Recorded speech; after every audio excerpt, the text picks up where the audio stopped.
ખાતે આજે વીમા કંપનીઓ સાથે સંકલન બેઠક યોજાઈ ગઈ, જેમાં પૂરગ્રસ્તોને તાત્કાલિક સહાય પહોંચાડવા માટે ધીમી કામગીરી કરતી 7 વીમા કંપનીઓને ઝડપી કામગીરી કરવા નોટિસ પાઠવી છે। પૂરના નુકસાનની ભરપાઈ વહેલી તકે થાય તે માટે 22 જેટલી વીમા કંપનીઓ સાથે સીધું સંકલન સાધીને તેમને યુદ્ધના ધોરણે કામ પર લગાડી દેવામાં આવ્યા છે। આ બેઠકના અત્યાર સુધીના પરિણામો પણ ઘણા સકારાત્મક રહ્યા છે, જેમાં અધધ ₹29 કરોડના વીમા ક્લેમ પાસ કરી દેવામાં આવ્યા છે।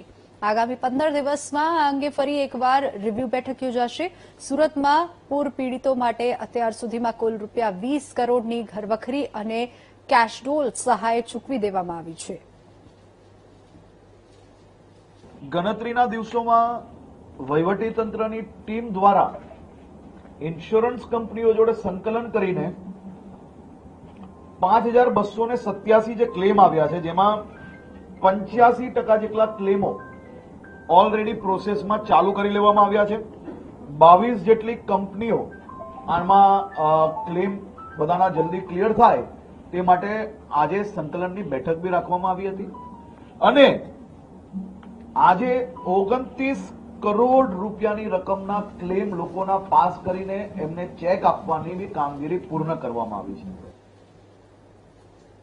ગાંધીનગર મહાનગરપાલિકાની સ્ટેન્ડિંગ કમિટીની બેઠક યોજાઈ ગઈ। આ બેઠકમાં વિવિધ 23 મુદ્દાઓ પર વિગતવાર ચર્ચા કરાઈ હતી અને અંદાજે 57 કરોડ રૂપિયાના વિકાસ કામોને મંજૂરી અપાઈ છે। આ બેઠકમાં લેવાયેલા મુખ્ય નિર્ણયોની જો વાત કરીએ તો મહાનગરપાલિકામાં સમાવિષ્ટ 7 ગામડાઓના સુએજ પમ્પિંગ સ્ટેશનના સંચાલન અને તેના ટેન્ડરની કામગીરીને લીધે લીલી ઝંડી આપવામાં આવી છે।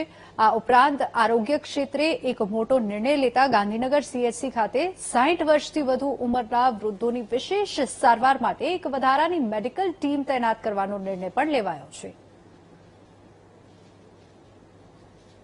7 ગામડા જે છે એની અંદર જે પણ એસપીએસનું જે કામગીરી અમે સરકારશ્રી જોડેથી મહાનગરપાલિકામાં લીધી એનું ટેન્ડર હતું, એના ઓપરેશન મેન્ટેનન્સ માટેનું એક ટેન્ડર હતું। પેથાપુરની અંદર મોડર્ન રોડ છેક ચોકડીથી લઈને ગામ સુધી શોપિંગ સેન્ટરના આખા વિસ્તાર સુધીનો ભાગ બ્યુટિફિકેશન સાથે મોડર્ન રોડની કામગીરી માટેનું ટેન્ડર હતું। વોટર સપ્લાય અને ડ્રેનેજનું મિસિંગ લાઇનનું ટેન્ડર છે, એનું ઓપરેશન ને મેન્ટેનન્સ અને લેઇંગ લાઇન નાખવાનું ટેન્ડર છે। મુખ્યત્વે ટોટલ કુલ 57 કરોડ 75 લાખની આજુબાજુના ટેન્ડર પાસ આજની આ સ્ટેન્ડિંગ